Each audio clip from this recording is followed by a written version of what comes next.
Out the new GasGas 700 for a bit more of a run. Still no bash plates available, so it's the standard one, so I can't do anything really rocky or loggy or anything like that. Haven't got any ABS protectors yet either. Got a little rack on the back, the nice CNC mounts there. I've got shock socks on. They're brilliant, they always save the seals, they really do work well. I have a wings muffler now, nice CNC, rad guard up in there. You can see I have the GPS mounted, talking to my phone, USB power that turns off when the engine turns off. I have a Cobra O2 eliminator that talks to everything. It's not just a dongle, it's actually a little computer box sitting up in here. I have the soft seat on it. Changed the ODI grips. I got a G2 throttle, which is an alloy throttle tube, because it's just so light. And I've got one of those cruise controllers on there. Some folding mirrors when I go off. I've got them, they sit really weird because I can actually twist them like that and sit them down like that, and then they don't hit my arm or anything if I have a bit of fun. But apart from that, Krieger bag, a few tools in it. Just waiting on stuff to arrive really. I modified the rear end, moved that, it used to point upwards, put it up in there, points down on the number plate.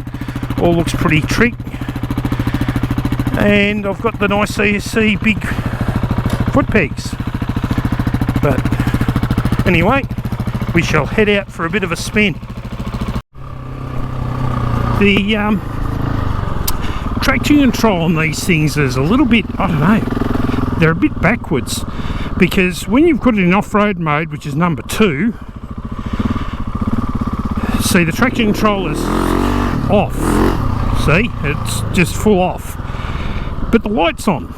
If you turn it so the light is off, your traction control's on. That really doesn't make sense, but whatever, you get used to it, I suppose. So if you see a 2 and you see a traction control light, you're basically in full off-road mode, and yeah, works. But it does remember, like, I haven't touched the ABS since I started this bike, and I can lock up. So it does remember how I have it set for ABS, which is a good thing. But these standard tyres they come out, the GasGas come out with, they're just woeful.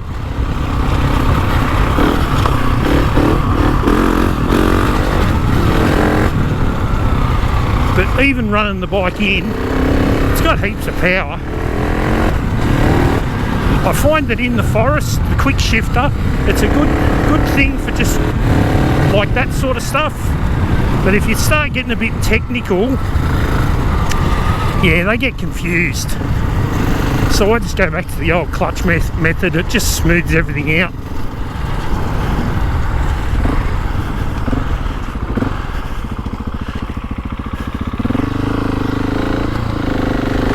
So if you're in this situation where you're just riding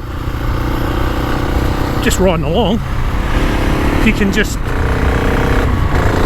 use the quick shifter, and it does auto blip. Hear it go rum rum as it goes down the gears. So this sort of situation, quick shifter. But once you really want to start popping it through the gears, like if I want to go down 2, I use a clutch, two gear shifts down, I'm down, and then I can quick shift.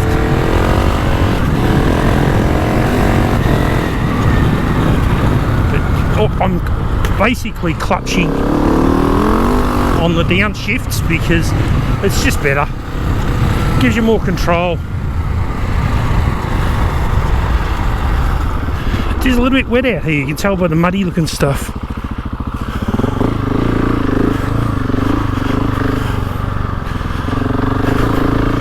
You got plenty of mumbo.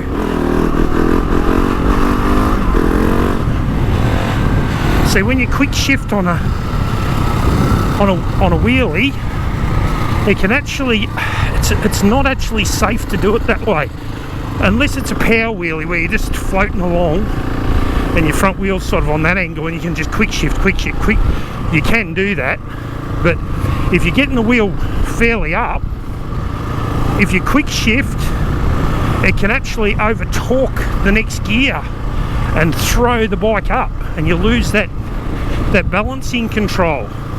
Whereas if I change gears on the back wheel when it's up higher, I'll use the clutch, and I can control how that gear comes back on when I go into the next gear, how much throttle percentage I need, etc. Whereas if you're holding the throttle on to do a quick shift, likely to tip you over the back. But yeah, I got to say, these OEM tyres, talk about, they cheap out on too much of that stuff. They should just sell them with decent tyres. But there's, like, I'm doing about 95k, and that's clutch downshift. It's so much nicer.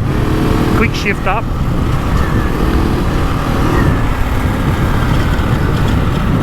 It's one finger clutching, and this is loose. See that moment then confuses the quick shifter. I would have been better off to just use a clutch like this here, clutch, and then it changes. It doesn't guarantee a shift on the quick shifter when you start spinning the wheel, because the bike's a bit sideways, the ABS is talking to the computer, the rings on the wheels back and front, and it's saying, oh, hang on, better not change just yet, and it screws the pooch. So I think it should be something that should be switchable. Quick shifter for when you hit the forest. Ooh, those front tyres are diabolical. They really are. You got to run them. You got to get rid of a bit of the tread off them, or what's the point of buying them?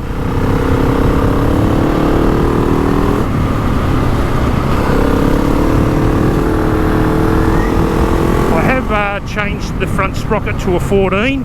Oh, remarkably better. They've got this very close ratio gearbox, I find, unlike a 500 EXC, which I've owned, or like a 501. 501s have a very low first and a bit of an overdriven sixth. These don't, and first gear is really quite tall with the standard 15 tooth front sprocket. And if you're doing some high country riding or up just in the mountains in general, where you might screw up, you need to take off and do a little bit of a gnarly bit, you'd be on the clutch constantly.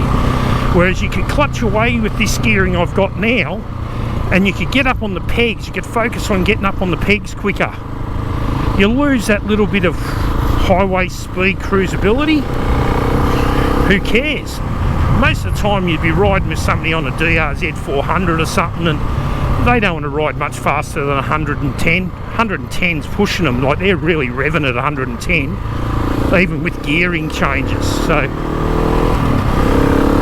I find that this thing, I'm really being selective where I use the quick shift though. Like, I'm not going to use it here. See, that was me changing that, and I'm doing it just as quick, but I'm using the clutch and it guarantees me a shift.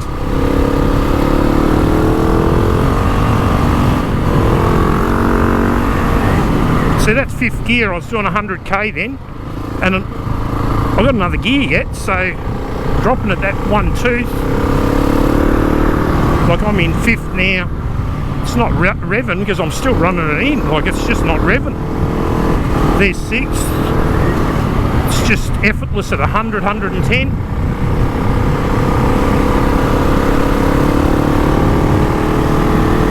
I don't believe it makes any difference to fuel economy. They're pretty good on fuel, these things. Ooh, she's a bit slippery here. Oh, yeah, she's slippery, and these tyres just don't do what they're supposed to do.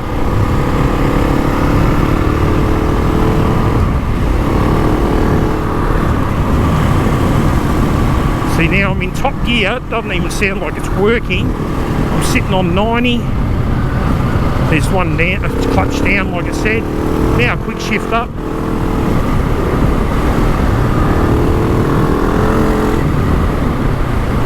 That's a clutch down, because you don't want to come into a corner like that and have it not shift down for you. You need to guarantee that's going to downshift. Like this one here is not bad, it's just a sweeper.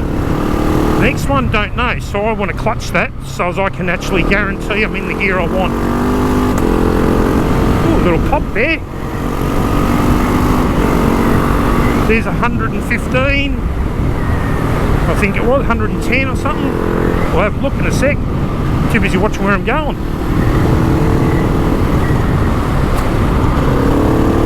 She's a little bit slippery under that surface.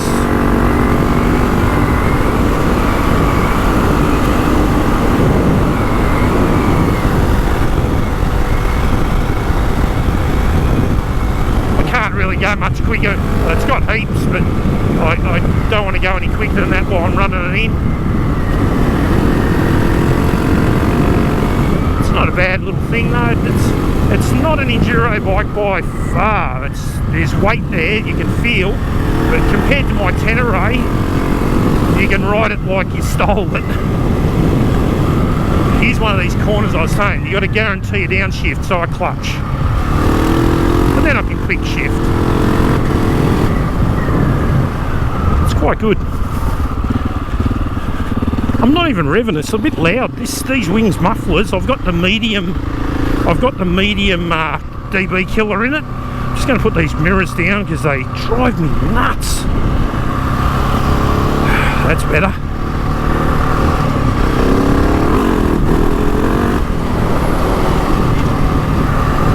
So much more, so easy just to pop it on the back wheel.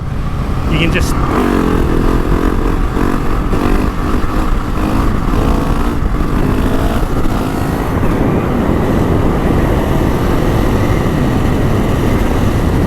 and that was just 4th gear, just hit the throttle and pull back. If it was run in, you could do it with no pullback. You could just be in 3rd and give it to it. Oh, Forest is looking healthy. Bit of rain we had, so at about 15 mil I think. But these wider pegs I put on, oh geez, I got hit in the head by a stick. I don't know if you've heard that. A stick fell out of a tree and just bashed me on the top of the helmet. I'm glad I was looking down. Wow, there's a track.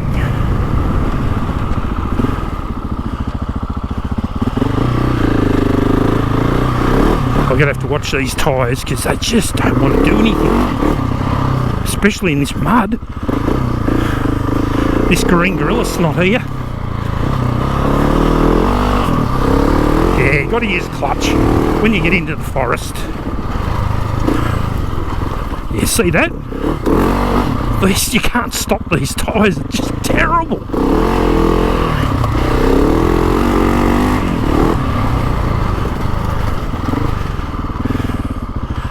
You just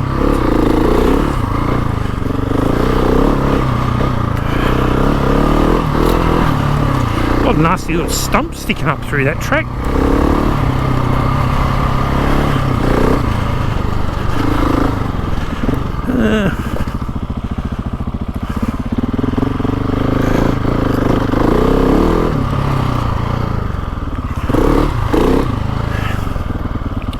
You just hit the throttle and it just spins.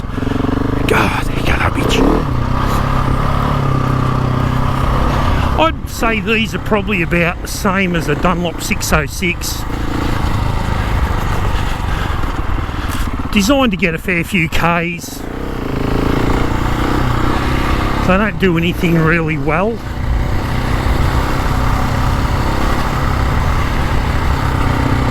I don't know what they'd be like in sand or something like that, but they won't stay on here long enough to care. I've got a set of Michelin rally race front and rear. I got them on a deal a while back because they use them at Fink Desert Race and Dakar and places like that. And at a certain time of year, after Fink's been on in Australia, there's a few left lying around that people haven't purchased for the race, and you can get them at a bit of a discount. So I got them, and I've had them sitting in a controlled environment, they call it, to make them stay happy. And I've got them sitting there to go on this at some point, but I'm still tossing up whether I'm going to put a tubeless, New-Tech tubeless system on or not, because I've run that on the Enduro bike and it's just a brilliant system, works so well. But for what I bought this bike to do, I think just heavy duty tubes or some uber tough ones or whatever they call them. Oh, this person.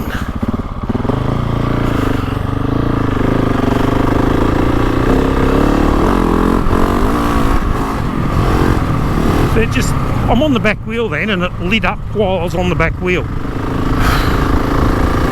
You don't get that from a good Dunlop. Put a Dunlop 952 or something like that on the back and that wouldn't happen. It'd just be nice and progressive. All those little things can really upset your wheel stand. You can deal with it, but if you're trying to learn how to do wheelies, can be a bit how you going.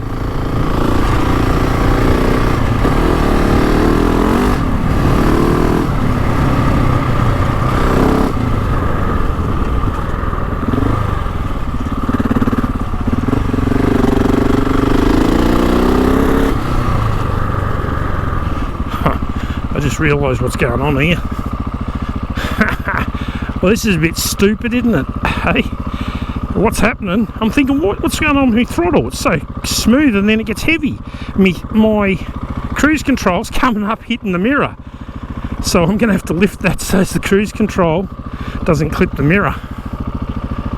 Yeah, well, whatever. But this Cuba C-O-O-B-E-R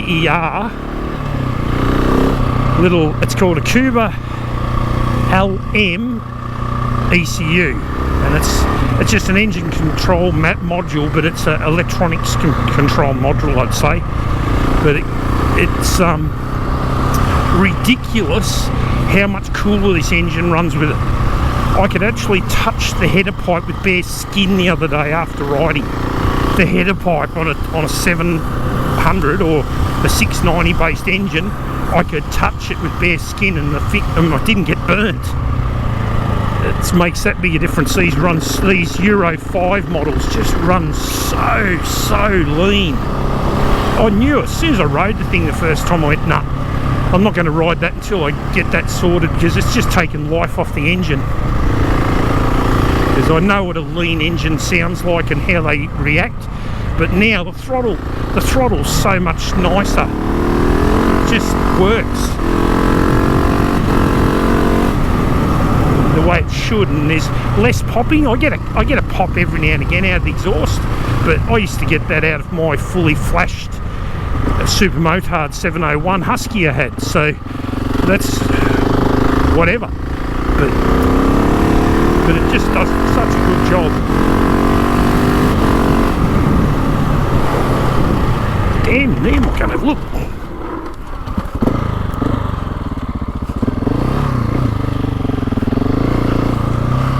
That was interesting. I locked it up and it stalled the motor because I didn't get the clutch in quick enough.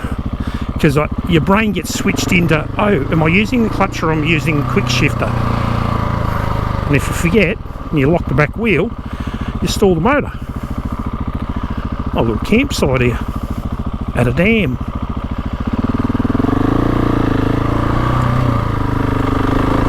Where's this track go? Probably nowhere.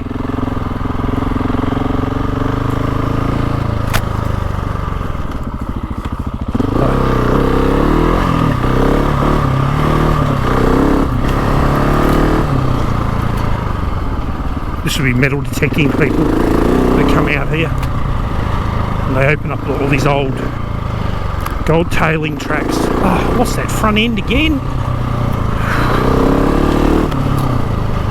I tweaked the suspension a little bit myself, done my own tuning. It's a lot better. You don't have to, for my body weight, I don't have to re-spring this bike. No way. It's quite firm. Ooh, where do we go here? Ooh, gorilla snot. Rooster tail city. Cars.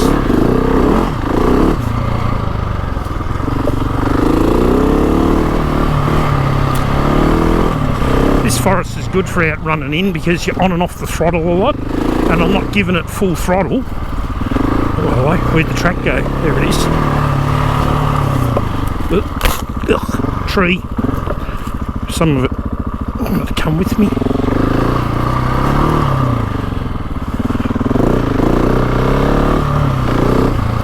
It's good when you want to run them in as well for going up and down the gears on the gearbox, because these 690s, the gearboxes are a little bit stiff and chunky when they're new, and if you do a lot of up and down shifting early, they get a lot slicker. The older models without the quick shifter, because the 17701s, they got the updated engine with the 74 horsepower and the counterbalancers, but they didn't get a quick shifter, and they had a really bad false neutral between 4th and 5th and 5th and 6th, so you had to really change that gear. But these don't seem to have that problem from what I'm reading. Haven't found that out myself as yet, but they reckon because of the quick shifter it makes sure it shifts. Oh, I know where we are. Be careful there, a bit of a bend.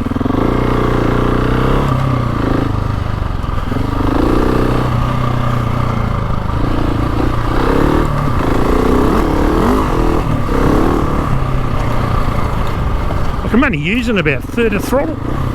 When you hear it barking, it's only about 1/3 throttle. But once I can get that full throttle on,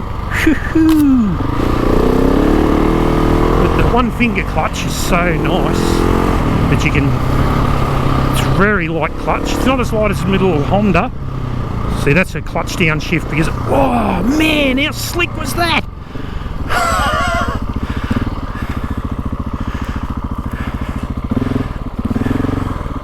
I'm going back. That must have been some sort of gorilla snot on the track. Because oh yeah, look, it just, there's mud underneath that black shit that's on the surface there. It just let go. These tyres are garbage.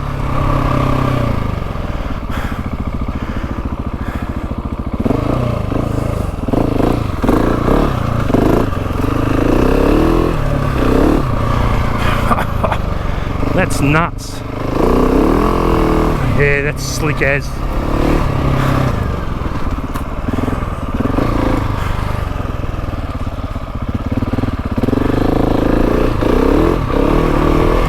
To be honest, weight-wise, it feels very, very similar when you're up and actually moving like this. It feels very similar to a little 300 rally.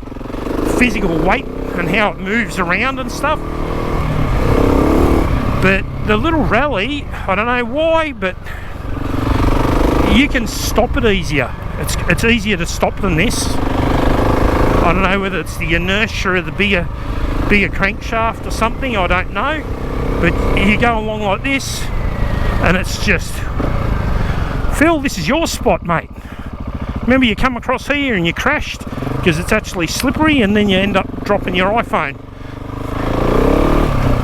on our ride up to Robinvale.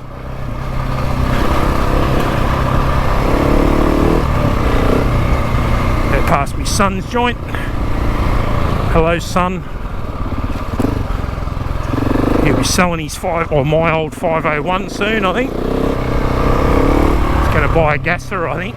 Not one of these. I think he's going to buy a gasser 450. Because if you buy a 450, they're already uncorked, and they're exactly the same engine as a 500, just piston size. That's basically it. And you don't have to spend any money on ECUs and stuff to uncork it and make it get going. They just go.